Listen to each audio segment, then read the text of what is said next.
Welcome back to my Empire Season 2 recap. Week 28. What has happened this week? Let's find out. Sausage, having gone through the rift, found himself in an endless white void. Nothing but the memories of his previous lives. Calling out for Bubbles, a doorway appears, which she sits in front of with a black collar. A Bubbles he hadn't seen before, as she would be the boss Bubbles, where all the other Bubbles go to when everything is about to break. Promising to stick by the rules and to not break space-time reality again, is let through the door before it forces him away, to only see Moss once opened again. Finally being sanctuary again, he meets with the family while talking to Bubbles around the place. He's glad he's home and the Hermitcraft portal is closed, and the fact that the king is after him. Hopefully he'll never succeed in that mission. Needing to do some investigation, goes to check on the rift, where if you go through, it's just a normal portal now, while Hermitopia is the same as it was, doing a shopping spree in it as well, considering he did provide for the hermits for 3 weeks after all. Having collected a part of Grumbot, puts it in the law building for safekeeping. This would be the last thing put in there for a while. Returning back to peace times, Sausage needs to build a technological lab so he would be able to make the second Sunny to communicate with Pearl. Having all he needs in and out the lab, what remains are the components to make Sunny. So, collection of his heads and Pearls at the arena merges them together with the staff and intense thought. Unfortunately, Sunny isn't technologically advanced enough yet to do live conversations with Pearl, so leaves her a message instead. Introducing Hermes to his new half-brother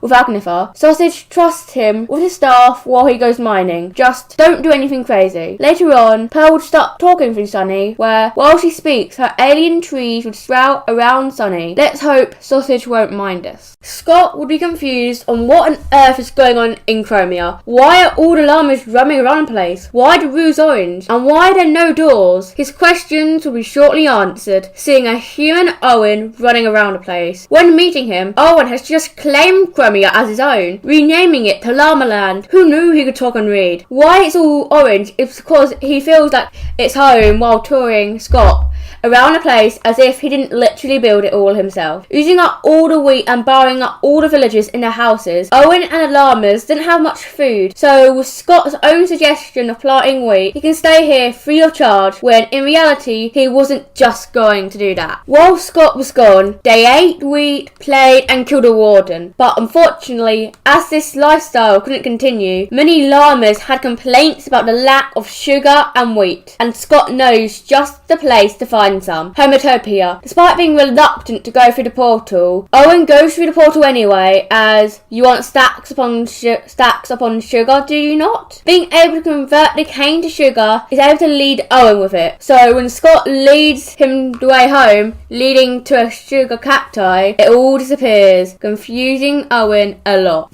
Once returned, Scott wants to compromise, but Owen would be less willing to do so, making Scott drink his own spit. While leaving, he would give some suggestions, suggesting that if orange is in abundance, it's not special anymore, and how the garden has always protected them, so why leave it? Wanting Owen to get out of here, he gets a revelation of his own, how he doesn't even like this place, will go elsewhere for new aspirations of being king of his own llama world. While out in the wild, Owen doesn't really know how to survive, not knowing how to cut down a tree, but as hope seemed good collecting wheat from a village, but gets trapped in a house due to the door he entered through closing right in front of his eyes. Maybe he shouldn't have left. Thanks for watching my Empire recap. Make sure to like and subscribe with the bell so you never miss a recap, while also leaving a comment as well. Goodbye.